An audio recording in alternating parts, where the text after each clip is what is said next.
असेच नवीन कीर्तन व भजन बघण्यासाठी आत्ताच भक्तिनाथ चॅनलला सबस्क्राईब करा. सुखाचा करीन आनंदे भरीन तिन्ही लोका, जाईन गे माये तया पंढरपुरा, भेटेन माहेरा फुलिया.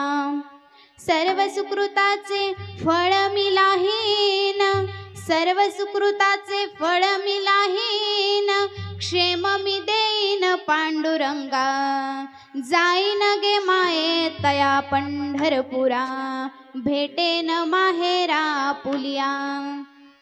बाप रखुमा देवीवरू विठ्ठलाचे भेटी, बाप रखुमा देवीवरू विठ्ठलाचे भेटी, आपुले सवंसाठी करून ठेला, जाईन गे माये तया पंढरपुरा, भेटेन माहेरा पुलिया. विठ्ठल विठ्ठल विठ्ठल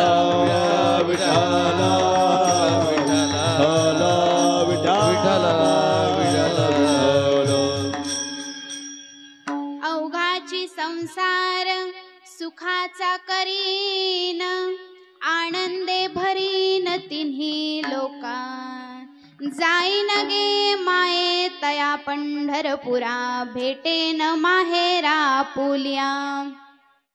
प्रस्तुत प्राप्त प्रसंगी कीर्तन रूपी सेवेकरिता घेतलेला अभंग, ज्ञानियांचे राजे साधकांची माऊली ज्ञानेश्वर महाराज यांचा 4 चरणाचा उत्कृष्ट अभंग आहे. विठ्ठल विठ्ठल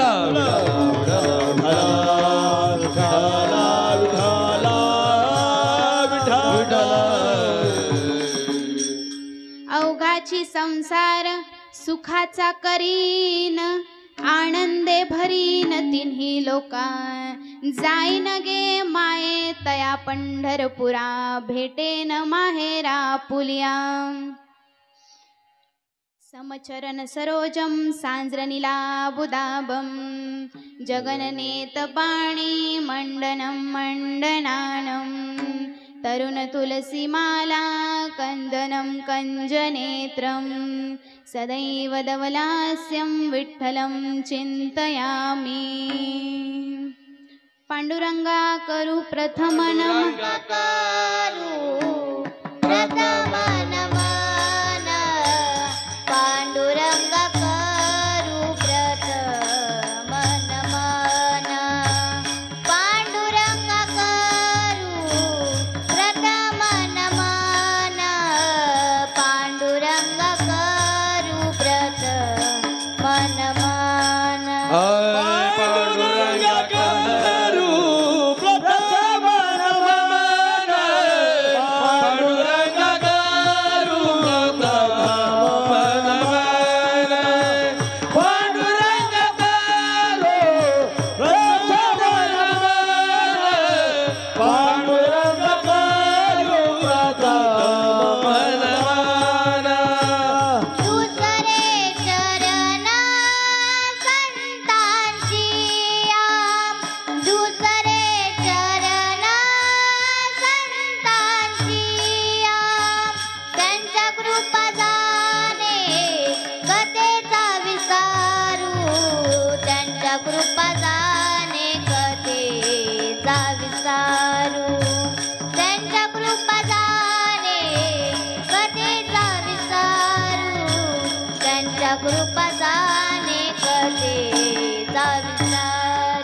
दुसरे चरण संताजिया, दुसरे चरण संताजिया, त्यांच्या कृपादाने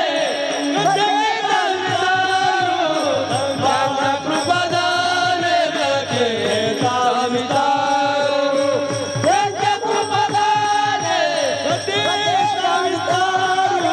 बाबाजी सद्गुरु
तुमचा अनुग्रह लादलो, तुमचा अनुग्रह लादलो,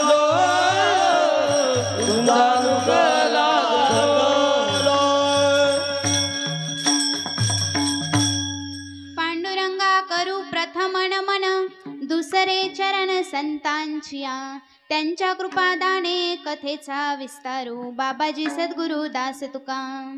योऽन्त प्रविश्य मम वाचमिमां प्रसूक्तां, संजीवयस्य किल शक्तिधर स्वदानाम्. अन्यांशहस्तचरणशरणत्वगादि, प्राणानम भगवते पुरुषाय तुभ्यं.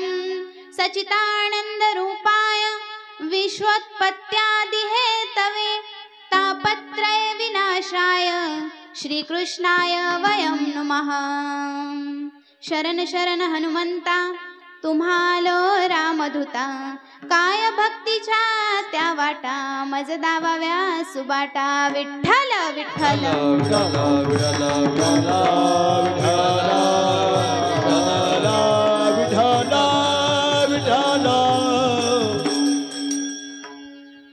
अवघाची संसार सुखाचा करीन, अवघाची संसार सुखाचा करीन, आनंदे भरीन तिन्ही लोका. जाईन गे माये तया पंढरपुरा, भेटेन माहेरा पोलिया. प्रस्तुत प्राप्त प्रसंगे आज कीर्तन रूपी सेवेकरिता घेतलेला अभंग साधकांची माऊली ज्ञानोबारायांचा 4 चरणाचा अभंग आहे. माऊली अभंगामधून प्रतिज्ञा करतात.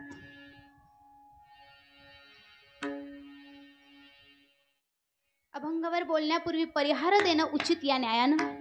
अनंत कृपा सिंधू पंढरीशा पांडुरंग परमात्मा, कैवल्य साम्राज्य चक्रमूर्ती विश्व माऊली ज्ञानोबाराय, अखिल संतांना सुशोभित करणारे वारकरी संप्रदायाचे कलस्थानी असणारे तुकोबाराय, तसेच विश्व सद्गुरु निवृत्तीनाथ महाराज,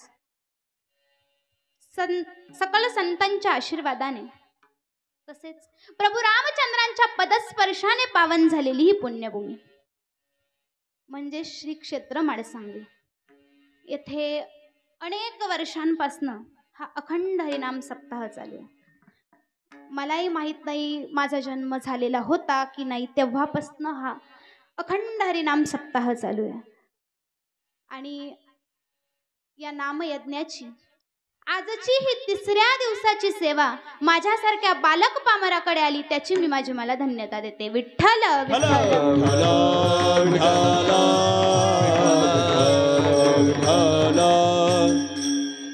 ही सेवा माझ्याकडे आली, ती काय अशीच चालून नाही आली. खरं सांगायचं तर मीच माडसांगवी गावची लेक. माडसांगवी हे माझं फक्त जन्मस्थान नाहीये, मी फक्त बर्व्यांची, माझ्या आई वडिलांची लेक नाहीये, तर समस्त गावाची लेक आहे. आणि सगळ्या गावाची मी लेक हे आज सिद्ध होतंय बाबा. 2 दिवसापर्यंत जेवढी गर्दी नव्हती तेवढी आज माझ्या कीर्तनाला गर्दी, याचा मला अभिमान आहे. विठ्ठल विठ्ठल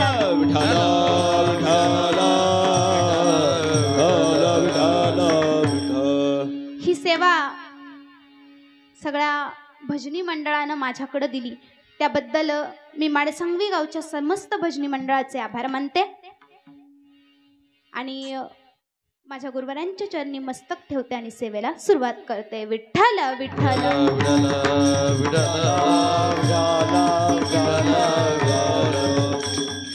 अवघाची संसार सुखाचा करीन, आनंदे भरीन तिन्ही लोका. जाईन गे माये तया पंढरपुरा, भेटेन माहेरा पोलिया. प्रस्तुत अभंगामध्ये माऊली ज्ञानोबाराय प्रतिज्ञा करताय. प्रतिज्ञा तर सगळेच करतात, तुम्ही आम्ही करतो, पण ही प्रतिज्ञा संतांची आहे. संतांची प्रतिज्ञा कधीच खोटी ठरत नाही. सामान्य मनुष्य ही प्रतिज्ञा करतो दादा, पण सामान्य मनुष्याची प्रतिज्ञा कशी असते? दोघांचं भांडण झालं, यानं तिच्यावर डोळे वटारले, तिनं लाटणं मारून फेकलं का हा पण प्रतिज्ञा करतो. परत घराचं तोंड पाहणार नाही, संध्याकाळी परत येतो. ही सामान्य माणसाची प्रतिज्ञा आहे. पण अभंगातून जे प्रतिज्ञा करतात ते संत आहे. संतांची प्रतिज्ञा कधीच खोटी होत नाही. राजाने ही प्रतिज्ञा केली होती. उदंडची झाले जन्मोनिया मेले ओनिया गेले रावरंग ओनिया गेले रावरंग ओनिया गेले रावरंग उदंडचे झाले ओनिया मेले ओनिया गेले रावरंग ओनिया गेले रावरंग ओनिया गेले रावरंग. अनेक राजे झाले, अनेकांनी प्रतिज्ञा केल्या, पण या समस्त ब्रह्मांडात सगळ्यात ऐश्वर्य संपन्न राजा असेल ना, तो रावण होता. किती ऐश्वर्य होतं रावणाकडं. लंके माझी घरे ऐका ती किती, सांगत असे संख्या जैसी तैसी. 5 लक्ष घरे पाषाणाची जेथे, 7 लक्ष घरे विटे बंदी. कोटी घरे कोटी जेथे घरे देते काशानी तांब्याची, शुद्ध कांचनाची संत कोटी, शुद्ध कांचनाची संत कोटी. कोटी घरे देते कांचनाची शुद्ध कांचनाची सप्त कोटी शुद्ध कांचनाची सप्त कोटी. किती ऐश्वर्य संपन्न होता रावण. आमच्याकडे 2 फुटके मणी राहता तरी आम्हाला गर्भ. तरी सुद्धा आम्ही प्रतिज्ञा करतो. रावण इतका ऐश्वर्य संपन्न होता, त्या रावणानं सुद्धा प्रतिज्ञा केली होती नाना. त्यानं प्रतिज्ञा केली, सोन्याला सुगंध आणील. महिला मंडळ, येतो का हो तुमच्या सोन्याला सुगंध? तुम्हाला बोलता येतं? बोलता येतं? हा नाही, काहीतरी करा. एक तास झालंय ना, पुढचे 2 महिने फुले आणि मागचे 2 महिने आम्हाला जेवायला टाइम नव्हता. आणि तुम्ही जर असं केलं तर पुढच्या वर्षी अशीच गत राहील. बोलत चला. हा नाही, काहीतरी करायचं. तुम्हाला बोलता येतं? येतं. तुमच्या सोन्याला सुगंध येतो? नाही येत.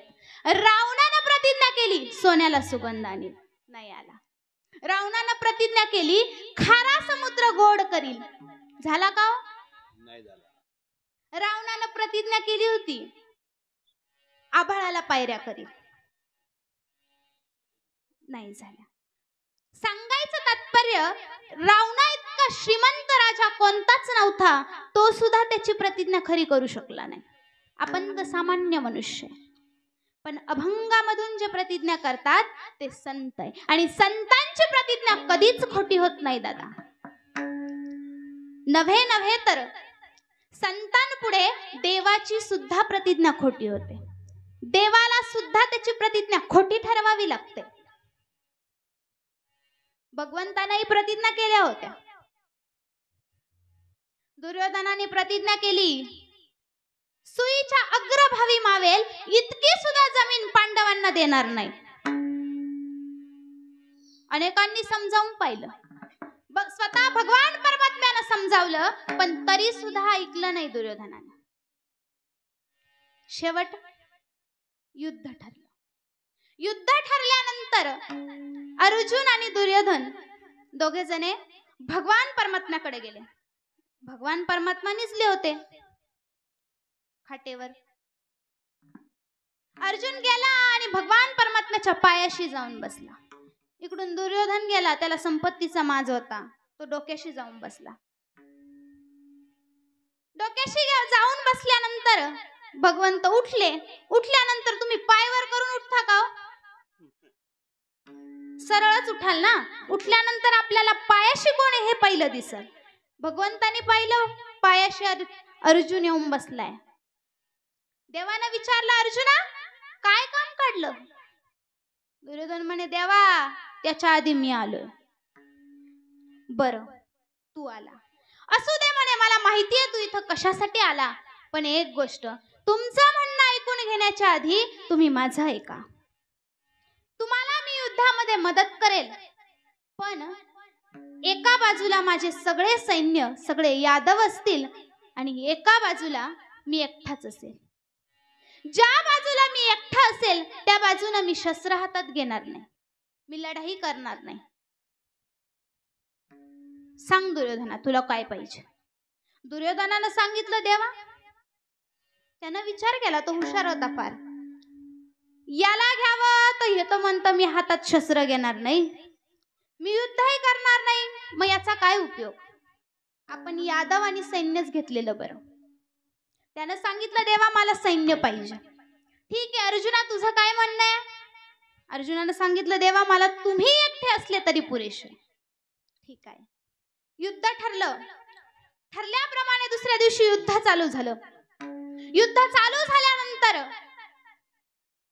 भगवान परमात्म्याने, ज्या बाजूने भगवान परमात्मा होते ते म्हणजे पांडवांच्या बाजूने, एकही वीर गतीला गेला नाही आणि इकडे मात्र मोठे रथी महारथी मृत्युमुखी पडू लागले. दुर्योधनाला वाटलं, अरे असंच चालू राहिलं तर पांडव जिंकतील, आपण काय करायचं? दुर्योधन भीष्माचार्यांकडे गेला. भीष्माचार्यांना म्हणे, गुरुवर्य तुम्ही फक्त शरीराने आमच्या बाजूने आहात, मनाने मात्र त्या पांडवांकडून आहात. काय झालं दुर्योधना? तुमच्यासारखे गुरुवर्य आमच्याकडे असताना आजपर्यंत युद्ध चालू झाल्यापासून एकही योद्धा पांडवांचा वीरगतीला गेला नाही आणि आमचे मात्र मोठे रथी महारथी मृत्युमुखी पडताय. दुर्योधनाला त्याच्या तोंडातलं असं वाक्य ऐकल्यानंतर भीष्माचार्य खडकन उठून बसले आणि दुर्योधनाला सांगू लागले, दुर्योधना उद्या पहाट होईपर्यंत मी निष्पांडवी पृथ्वी करेल. कोणी पण केला? भीष्माचार्यांनी. भीष्माचार्यांनी प्रतिज्ञा केली आणि ही गोष्ट पांडवांकडे कळाल्यावरती सगळे पांडव चिंतित पडले. काय करायचं? भीष्माचार्यांची प्रतिज्ञा आहे, ती तर खोटी तर होणार नाही, करायचं काय? इकडे मात्र द्रौपदीने भगवान परमात्म्याचा धावा करायला सुरुवात केली. कोठे गुंतलासी द्वारकेचा राया, कोठे गुंतलासी द्वारकेचा राया, कोठे गुंतलासी द्वारकेचा राया, कोठे गुंतलासी द्वारकेचा राया, वेळ का सखया लावियेला, वेळ का सखया लावियेला, दीनानाथ ब्रीज सांभाळिया फुले, दीनानाथ ब्रीज सांभाळिया फुले, वेळ का सखाया लावियेला, वेळ का सखाया लावियेला,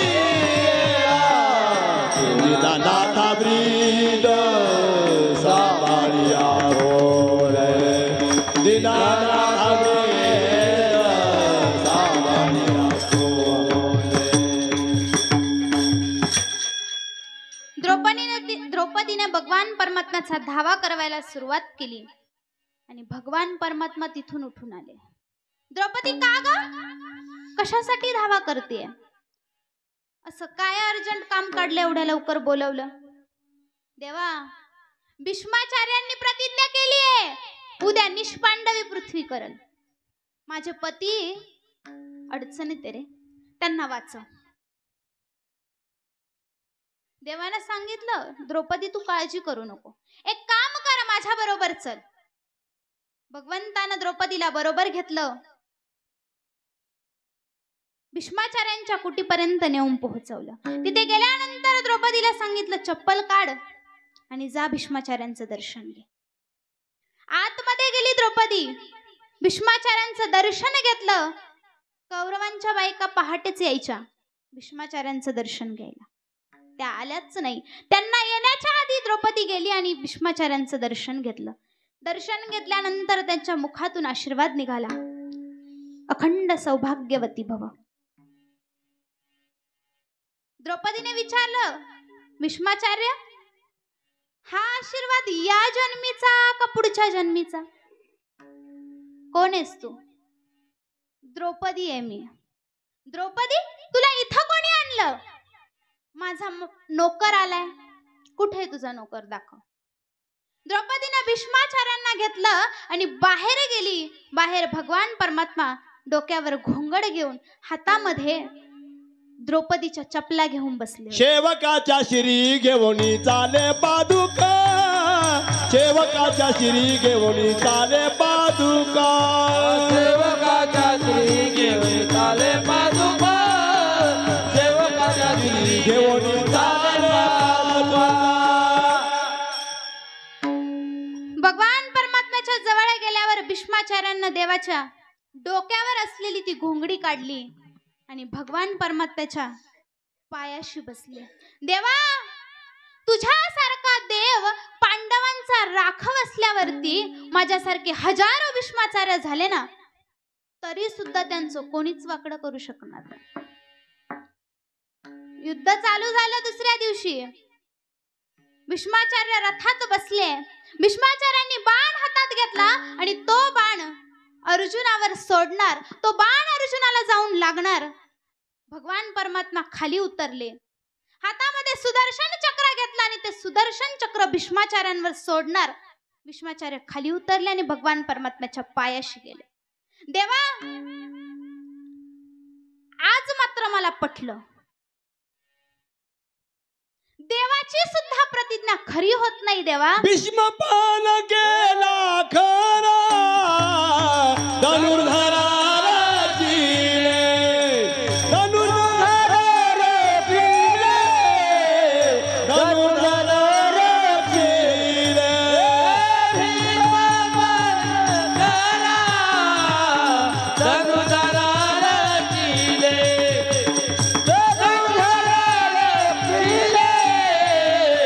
धनुधरा रचिले, भीष्मपण केला खरा, धनुर्धरा रक्षिले.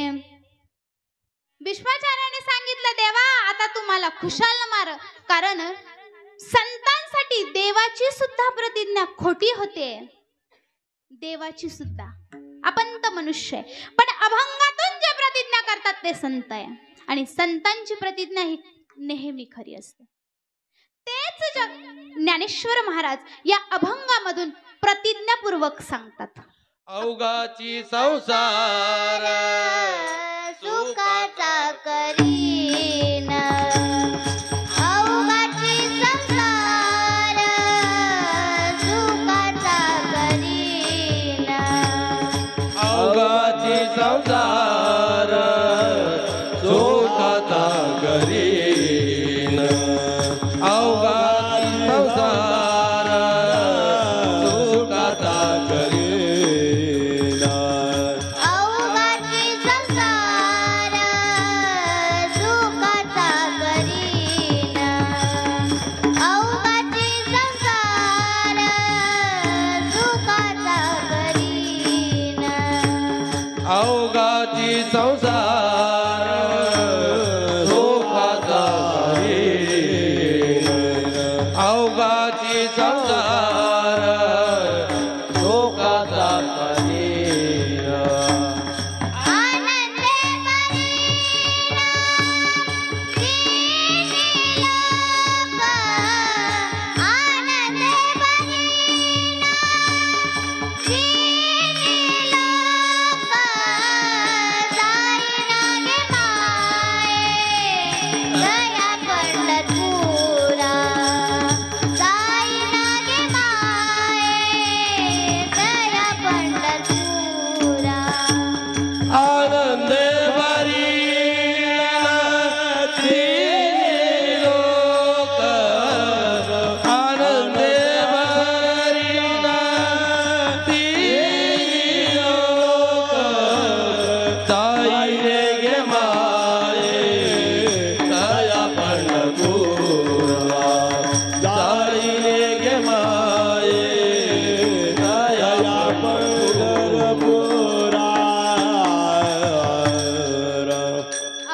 अवघाची संसार सुखाचा करीन, आनंदे भरीन तिन्ही लोका.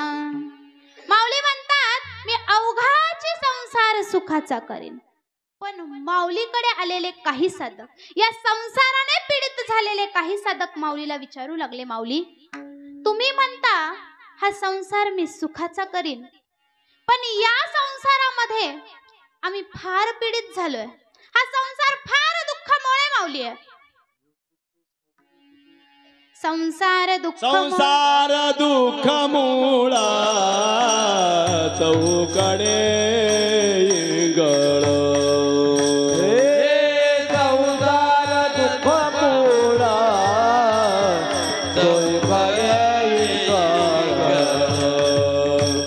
विश्रांती नाही कोठे रात्रंदिवसा तळमळ.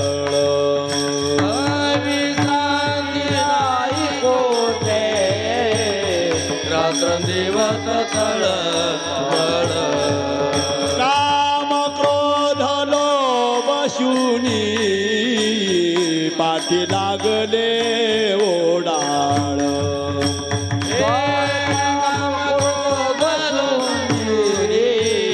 पाठी लागले ओढाळ. गावाला मी शरण जाऊ दृष्टी देईला निर्मळा. पवनाची चंदनावो दृष्टी देईला निर्मळा. धर्मदा गोसदेवाता जीवा पर उपकारी. आंधळ्या दृष्टी देतो त्याचे नाम मी उच्चारी. धर्मदा गोसदेवाता शोभा पर उपकारी.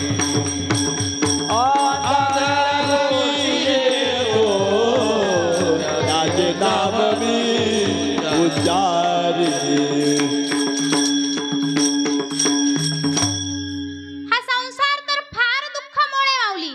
दुःख बांधवडी आहे हा संसार. दुःख बांधवडी आहे हा संसार. दुःख बांधवडी आहे हा संसार. दुःख बांधवडी आहे हा संसार. दुःख बांधवडी आहे हा संसार. दुःख बांधवडी आहे हा संसार. दुःख बांधवडी आहे हा संसार. दुःख बांधवडी आहे हा संसार. सुखाचा विचार नाही कोठे, नाही कोठे. सुखाचा विचार नाही कोठे, नाही दुःख बांधवडी आहे हा संसार. दुःख बांधवडी आहे हा संसार. दुःख बांधवडी आहे हा संसार. दुःख बांधवडी आहे हा संसार. दुःख बांधवडी आहे हा संसार. दुःख बांधवडी आहे हा संसार. दुःख बांधवडी आहे हा संसार. दुःख बांधवडी आहे हा संसार. असा अनेक संतांचा अनुभव आहे. संसार फार दुःखामुळे, या संसारामध्ये तिळ मात्र सुद्धा सुख नाहीये. सुख आहे पण ते असल्यासारखं वाटतं, आणि सुख किती आहे याचं वर्णन माझे जगद्गुरु तुकोबा रायकर. सुख पाता जवा पाडे दुःख पर्वताये वाडे. दुःख पर्वताये वाडे. दुःख पर्वताये वाडे. दुःख पाहता जवा पाडे. दुःख पर्वताये वडे. दुःख पर्वताये वडे. दुःख पर्वताये वडे. सुख पाता जवा पाडे दुःख पर्वताये वाडे. दुःख पाता जवा पाडे दुःख पर्वताये वाडे. दुःख पर्वताये वाडे. दुःख पर्वताये वाडे. दुःख पाहता जवा पाडे. दुःख पर्वताये वडे. दुःख पर्वतारे वडे दुःख पर्वतारे वडे सुख पाहता जवा पाडे दुःख पर्वता एवढे. सुख किती आहे जवा प्रमाण आणि दुःख पर्वता एवढं. एक उदाहरण सांगते म्हणजे तुमच्या लक्षात येईल. एक लाकूड तोड्या जंगलामध्ये लाकड तोडण्यासाठी गेला. लाकडं तोडायला गेल्यानंतर चालत असताना त्याला दिसला वाघ. मग का हो? तो वाघ पाहिल्यानंतर त्याला म्हणाल का जय हरी वाघोबा. त्यानं दोन्ही हाताच्या मुठ्या आवळल्या आणि जो पळत सुटला. हा पुढं वाघ माग, हा पुढं वाघ माग. पळतोचे पळता पळता त्याला लागली एक विहीर. आता ही जंगलातली विहीर. जंगलातली विहीर म्हटल्यानंतर तिचं दृश्य आपण सगळ्यांनी असं डोळ्यापुढे आणा. तिच्या आजूबाजूला सगळीकडे झाडं झुडपं आणि त्या विहिरीत हा जाऊन पडला. पडल्यानंतर झाडाच्या एका फांदीला हात धरलं आणि त्या झाडाच्या फांदीला होतं आग्यामळ. त्याच्यावरच्या माशा उठल्या आणि याला चावू लागल्या. आता ती जंगलातली विहीर आहे. खाली उडी मारावा तर भलाय मोठा नागोबा, वरती जावा वाघोबा आणि तिथंच थांबावा. गप बसावा तर माशा तर चावताय. काय करावं? दुःख केवढे पर्वता एवढं. आणि आता सुख आहे का? हा त्या मधाच्या पोळ्यामधून एक मधाचा थेंब याच्या नाकाच्या शेंड्यावर पडला आणि तो मधाचा थेंब नाकाच्या शेंड्यावरून जिभीच्या शेंड्यावर पडला. सुख किती आहे? मी तुम्हाला मगाशीच म्हंटल तुम्हाला बोलता येतं. बोलत चला. तुम्ही बोलले ना मलाही बरं वाटतं. सुख किती आहे? जवाप्रमाणे. आणि दुःख केवढं आहे? पर्वता एवढं. अशा या दुःखमोळ संसारामध्ये पीडित झालेले काही साधक माऊलीकडे आले आणि माऊलीला म्हणू लागले, माऊली या दुःखमोळ संसारामधून आमची सुटका करा. माऊली म्हणतात, मी तुमचाच नाही सगळ्यांचा संसार सुखाचा करणार आहे. नाभी नाभी म्हणून बोलिलो वचन, मी सगळ्यांचा संसार सुखाचा करणार आहे. म्हणून माऊली म्हणतात, अवघाची संसार सुखाचा करीन, आनंदे भरीन तिन्ही लोका. मी सगळ्यांचा संसार सुखाचा करणार आहे. तसं बघितलं तर या संसाराची मर्यादा फार मोठी आहे महाराज. अब्रह्मभुवना लोका पुनरावृत्ती न अर्जुना, मामू पेत्ते तू कोणते जन्म मृत्यू न विद्यते. किती मोठी आहे संसाराची मर्यादा. ब्रह्मलोकापासून तर स्थावरापर्यंत प्रत्येकाला या संसाराची मर्यादा आहे. प्रत्येकाला जन्म मृत्यू आहे. आणि तरी माऊली म्हणतात की मी या संसारामध्ये सर्वांचा संसार सुखाचा करीन. अवघाची संसार सुखाचा करीन, आनंदे भरीन तिन्ही लोका. माऊलीकडे आलेले ते साधक माऊलीला म्हणू लागले, माऊली तुम्ही म्हणता मी हा संसार सुखाचा करीन, पण तुम्ही हा संसार सुखाचा कसा काय कराल? माऊली म्हणतात, एक रूपक दृष्टांत सांगते. त्या रूपक दृष्टातून माऊली त्या साधकांना समजून सांगतात. एक छोटस कुटुंब आणि त्या छोट्याशा कुटुंबामध्ये 4 मुलं. त्या 4 मुलांपैकी 3घांचे लग्न झालेले, एक मात्र लहान शिकत होता. फार शिक्षण झालं, हुशार.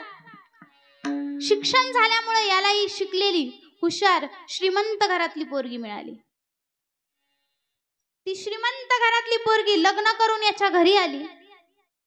याच्या घराची परिस्थिती अशी होती ना, त्या स्त्रिया जर बघाल, त्यांचे लुगडे जर बघाल ना, ते धांदूक फडके जोडलेले, थिगळं लावलेले. पूर्वी थिगळं लावायचे, आताच्या पिढीला थिगळं म्युझियम मध्ये दाखवावे लागतील. ते थिगळं जोडलेल्या त्यांचे ते लुगडे. ती घरी आली श्रीमंत घराण्यातली, बघतीय त्या 3 जणी जावा तिला म्हणू लागल्या, बाई तुझं नशीब लई करंट, तू यांच्या घरी आली. अगं यांची अवस्था बघशील ना, 2 टायमाचं पोटभर खायला पण नाही, आणि तू इथं लग्न करून आली आहे. तिनं सांगितलं, बाई मला तुमच्यासारखी चिंता करण्याची गरज नाही, कारण माझे वडील श्रीमंत आहे. मी त्यांच्याकडे जाईल, त्यांच्याकडे जाऊन मी मला हवं ते सामग्री घेऊन येईल आणि माझा संसार सुखाचा करीन. माऊली तीच गोष्ट अभंगाच्या दुसऱ्या वर्णात सांगता. जाईन गे माय, जाईन गे माय, जाईन गे माये, दया पंढरपुरा जाईन गे माये, दया पंढरपुरा जाईन गे माये, दया पंढरपुरा जाईन गे माये, दया पंढरपुरा जाईन गे माये, दया पंढरपुरा जाईन गे माये, दया पंढरपुरा जाईन गे माये, दया पंढरपुरा जाईन गे माये, दया पंढरपुरा भेटेन माहेरा पुलिया, भेटेन माहेरा पुलिया, भेटेन माहेरा पुलिया, जाईन गे माये, दया पंढरपूर जाईन गे माये, दया पंढरपुरा भेटेन मायेरा पोलिया, भेटेन मायेरा पोलिया, भेटेन मायेरा पुलिया, दया पंढरपुरा जाईन गे माये, दया पंढरपुरा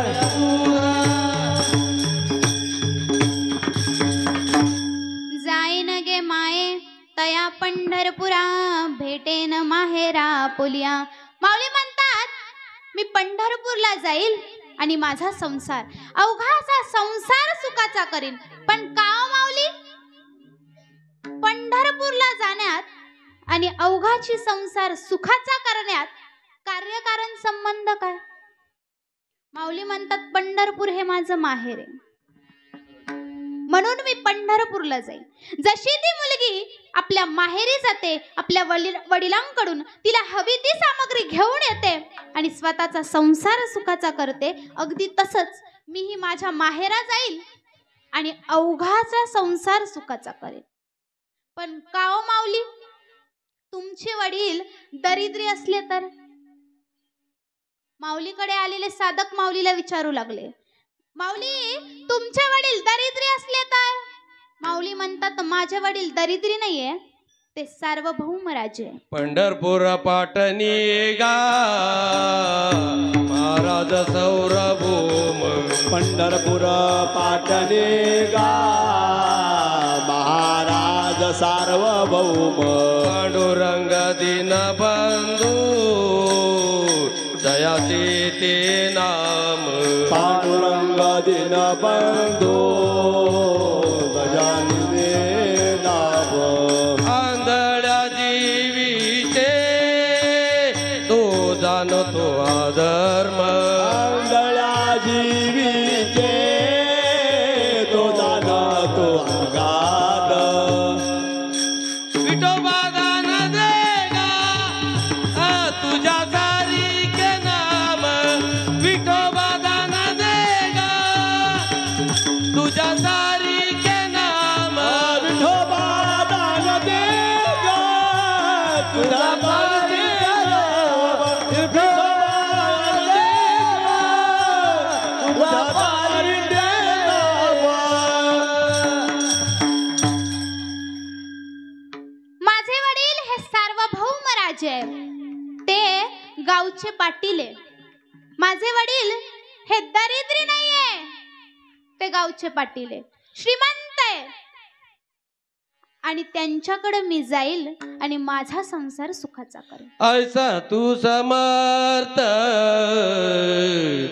ब्रह्मांडाचा धनी, ऐसा तू समर्थ ब्रह्मांडाचा धनी, ऐसा तो समाज ब्रह्मांडाचा धनी, ऐसा तो समाज ब्रह्मांडाचा धनी. वर्मये जानोनी शरण आलो, वर्मये जानोनी शरण आलो. ऐसा तू समर्थ ब्रह्मांडाचा धनी, ऐसा तू समर्थ ब्रह्मांडाचा धनी. वर्म हे जानोनी शरण आलो, वर्म हे जानोनी शरण आलो. ऐसा तू समर्थ ब्रह्मांडाचा धनी, ऐसा तू समर्थ ब्रह्मांडाचा धनी, ब्रह्मांडाचा धनी. माझे वडील हे श्रीमंत आहे, ते दरिद्री नाहीये. त्यांच्याकडे मी जाईल आणि माझा संसार सुखाचा करेन. पण का ओ माऊली, तुमचे वडील चिकू असले तर? कद्रू तोची एक दान शूर दाता, तोची एक दान शूर दाता, तोची एक दान सुरदाता, तोची एक दान सुरदाता. विठेवरी जाची पाऊले समान, तोची एक दान शूर दाता, तोची एक दान विठेवरी जाची पाऊले समान, तोची एक दान सुरदाता, तोची एक दान. तुमचे वडील जर कंजूस असले तर मग काय करायचं? कारण कंजूसांची कमी नाहीये दादा, फार कंजूस लोक. एखाद्याला जर म्हटलं ना पंढरपूरला येता का, एखाद्याला म्हटलं ना सप्त्याची वर्गणी देता का, ह्या दाराला असेल ना इकडून वर्गणी मागायला आल्यावर तिकूनच्या दाराने जाता. सप्त्याची वर्गणी नाही, पण शेवटच्या दिवशी खायला मात्र बरोबर येता. चांगले लोक नाही हो, असं काय बोलत्या. फार कंजूस. एक मनुष्य इतका कंजूस होता, काय झालं, इतका कंजूस होता ना तो. फार श्रीमंती होती त्याच्याकडं, इतकी श्रीमंती, इतकी श्रीमंती. आणि घरात एकटाच राहायचा. एवढा मोठा बंगला बांधून ठेवला आणि त्या घरात एकटाच राहायचा. बायकोच करत नव्हता. ती कशी भेटती, संसाराची उधळपट्टी करती का काय. लग्नच केलं नाही त्यानं काही दिवस, पण गावातल्या काही लोकांनी आग्रहानं त्याचं लग्न लावून दिलं. अरे तू जर लग्न केलं नाही तर हे गावकरी तू मेल्यानंतर तुझी संपत्ती वाटून खातील. त्याचा कुठेही प्रूफ राहणार नाही, ते काय म्हणणार नाही दादांची कृपा, वाटून खातील. तू लग्न कर. त्या निमित्तानं त्यानं लग्न केलं. पण लग्न कसं केलं माहितीये, दोघच जण गेले मंदिरात. मंदिरात गेल्यानंतर 10-10 रुपयाच्या 2 माळा घेतल्या. त्यानं हिच्या गळ्यात घातली, हिनं त्याच्या गळ्यात घातली. परत त्या माळा काढल्या आणि फुलावालीला नेऊन दिल्या 10-10 रुपये परत. लग्न फुकट. लग्न केलं, बायको घरी आली. ती नवी नवरी घरी आल्यानंतर याचं सगळं आवरलं, एका कोपऱ्यात बसला. यानं विचार करावा, नवी नवरी आलीये. तो कसला विचार करत बसला, ही कशी निघती, संसाराची उधळपट्टी करती का काय. ही काय करल विचार करू लागला. विचार करता करता नानांसारखे दादांसारखे काही भजनी निघाले गावातले कीर्तनाला. शेजारच्या गावात कीर्तन होतं. म्हणे पाटील येता का कीर्तनाला? हा म्हणे काय हरकत आहे, घरी बसायचं तर जाऊ कीर्तनाला. कीर्तनाला निघाला. बायकोला सांगितलं वातून कडी लाव, मी येतो तोपर्यंत. हिने बिचारीनं जेवण वगैरे केलं आणि झोपली. हा अर्ध्या रस्त्यावर गेला आणि अर्ध्या रस्त्यावर गेल्यावर त्याला घरची आठवण आली. तो म्हणे तुम्ही चला पुढं, मी आलोच. परत घरी माग आला. घरी आल्यानंतर जोरात दार ठोकू लागला. लई हळू ठोकलं तुम्ही, त्यानं जोरात ठोकलं होतं. हा अंगाशी दार ठोकू लागला. ती म्हणे एवढ्या रात्री कोण आलं? हे तर आत्ताच गेले. दार उघडलं, पातीता आपलाच नवरा.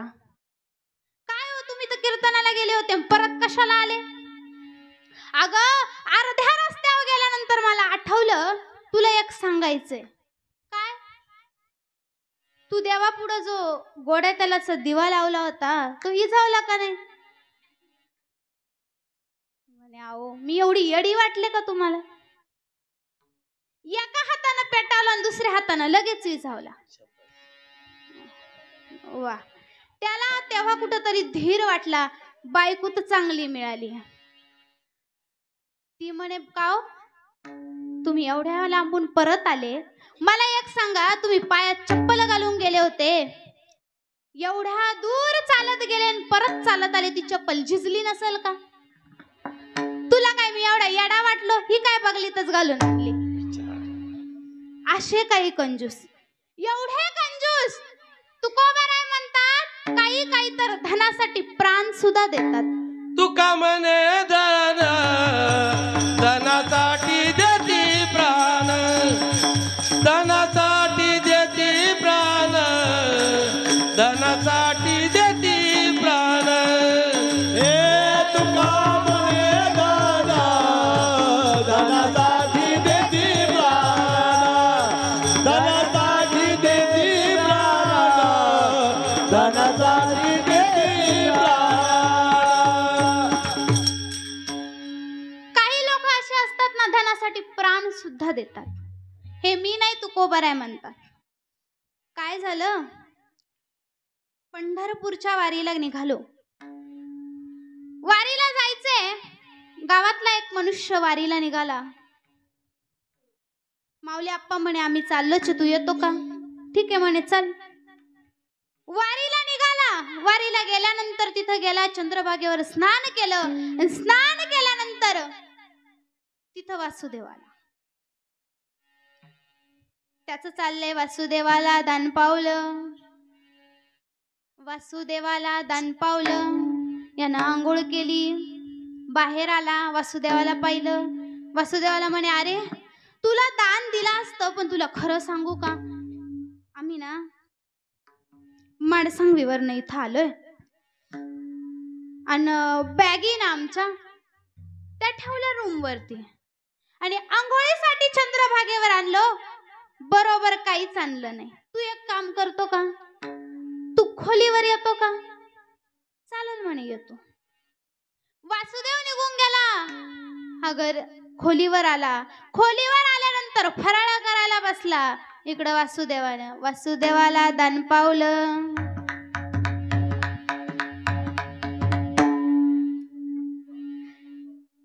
वासुदेव आला दारात. हा उठला म्हणे अरे तुला खरं सांगू का, मी ना पोरांना खेळण्या घेतल्या, बायकोला लाटणं घेतलं, रागाला तर मारून फेकायला. येताना भाड्याला पैसे गेले, आता ना फक्त भाड्यापुरतेच पैसे राहिले. तू एक काम करतो का, तू घरी येतो का नाशिकला? वासुदेव म्हणे ठीक आहे. यानं फराळ केलं, रात्रीच निघाला. पंढरपूर मधून माडसांगवी मध्ये आल्यानंतर घरी बायको होती, जेवण वगैरे आटपलं, उपवास सोडला. उपवास सोडल्यानंतर इकडं दारावर वासुदेवाला दान पावलं. राजू मामाच होते तिथं.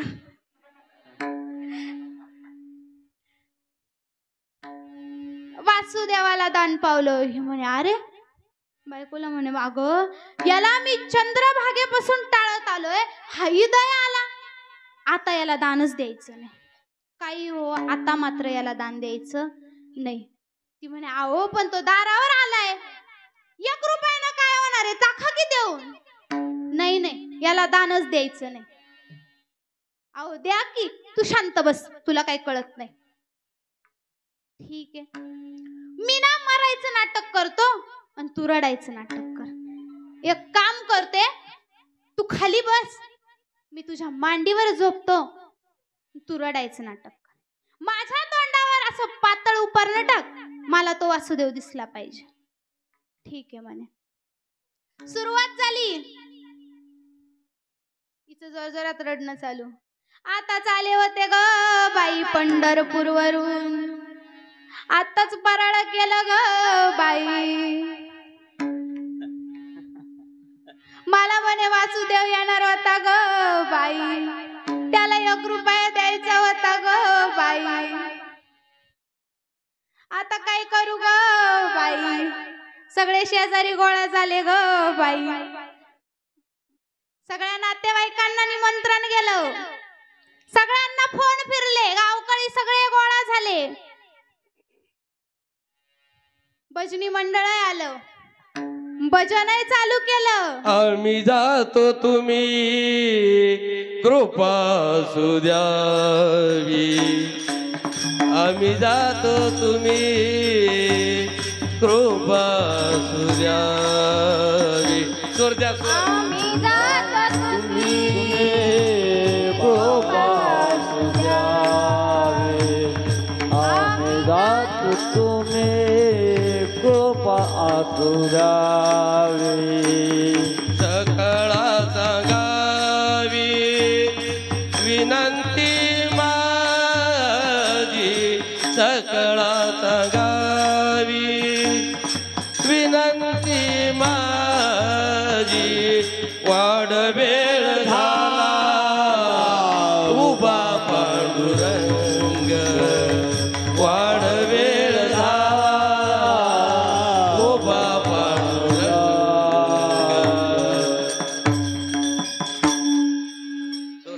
भजन चालू केलं. आंघोळीला याला बाहेर काढलं, आंघोळही घातली, त्याला तिरडीवरही ठेवलं, स्मशानापर्यंत आणलं. स्मशानापर्यंत आणल्यानंतर त्याला उचललं आणि त्या लाकडांवर नेऊन ठेवलं. तरी हा असा हळूच त्या लाकडाच्या कोपऱ्यातून पाहायचा, वासुदेव अजून काही गेला नाही. वासुदेव यांच्या माग स्मशानात. काय करावं बुवा, झोपेलच. पानाड्यांनी आगही लावली, जाळ लावल्यानंतर चटके बसू लागले. तिकडे त्या देवाला किव आली. देव म्हण्या पाटील 1 रुपया सुटला आणि आता मात्र हा पठ्ठा स्मशानातून उठला. विठ्ठल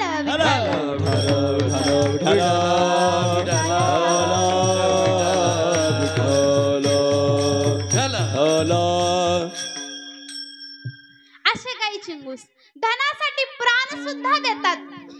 1 रुपयाची बात होती पण त्यानं धन नाही दिला. 1 रुपया. देवानेही त्याची परीक्षा बघितली. माऊलीकडे आलेले साधक माऊलीला म्हणू लागले, माऊली तुमचे वडील जर असे कंजूस असले तर, चिकू असले तर काय करायचं? माऊली म्हणतात माझे वडील चिकू नाहीये, ते उदार आहे. उदार, त्यांचं उदारत्व हे स्वतंत्र आहे. तुझे औदार्य जाणो स्वतंत्र, देताना मनसी पात्रा पात्र, पै कैवल्यात तुझे औदार्य हे स्वतंत्र आहे. माऊली म्हणतात माझे वडील फार उदार आहे. त्यांनी ज्याने जे मागितलं त्याला ते दिलंय. नव्हे तर वैरियाला सुद्धा मुक्ती दिली. ज्याला जे हवं त्याला ते देऊन टाकलं. असे उदार माझे वडिले उदार तू हारी ऐसी कीर्ती चराचरी वर्णिता है थोरी गरजता ती पवाडे उदार तू हारी ऐसी कीर्ती चराचरी हे वर्णिता है थोरी गरजता ती पवाडे. माऊली म्हणतात माझे वडील उदार आहे, मी त्यांच्याकडे जाईल आणि संसार सुखाचा करेन. पण का हो माऊली, तुम्हाला तर तुमच्या वडिलांपुढे हात पसरायला लागतील, भीक मागायला लागेल. माऊली म्हणतात आमचा संप्रदायच असा नाही का ज्याच्यात भीक मागायला लागेल. मी भीक नाही मागणार, मी पंढरपूरला जाईल आणि माझं जे काही सुकृत आहे, माझं जे पुण्य आहे त्याच्या जोरावरती मी हा संसार सुखाचा करेल. तेच माऊली सांगतात अभंगाच्या 3ऱ्या चरणात. सर्व सुकृताचे फळ मिळाहीन, सर्व सुकृताचे फळ मिळाहीन, सर्व सुकृताचे फळ मिळाहीन, सर्व सुकृताचे फळ मिळाहीन, सर्व सुकृताचे फळ मिळाहीन, सर्व सुकृताचे फळ मिळाहीन, सर्व सुकृताचे फळ मिळाहीन, सर्व सुकृताचे फळ मिळाहीन. क्षेम मी देईन पांडुरंगा, क्षेम मी देईन पांडुरंगा, जाईन गे माये दया पंढरपुरा, जाईन गे माये दया पंढरपुरा. क्षेम मी देईन पांडुरंगा, क्षेम मी देईन पांडुरंगा, जाईन गे माये दया पंढरपुरा, जाईन गे माये दया पंढरपुरा.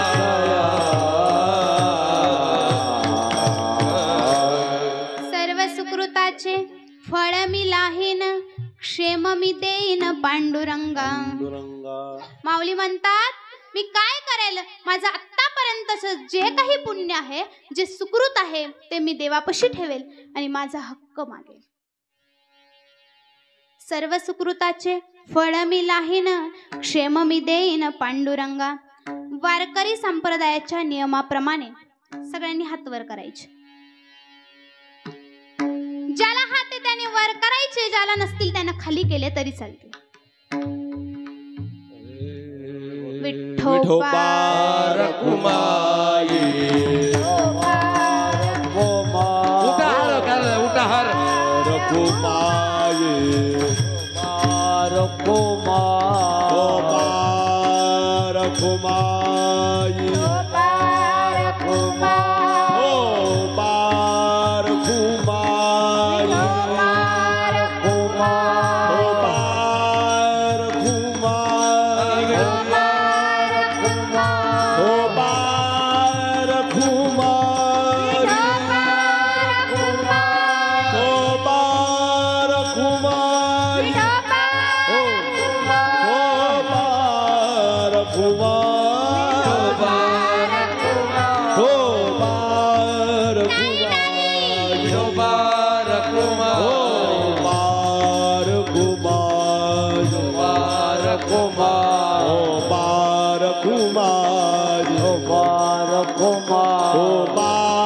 कुमार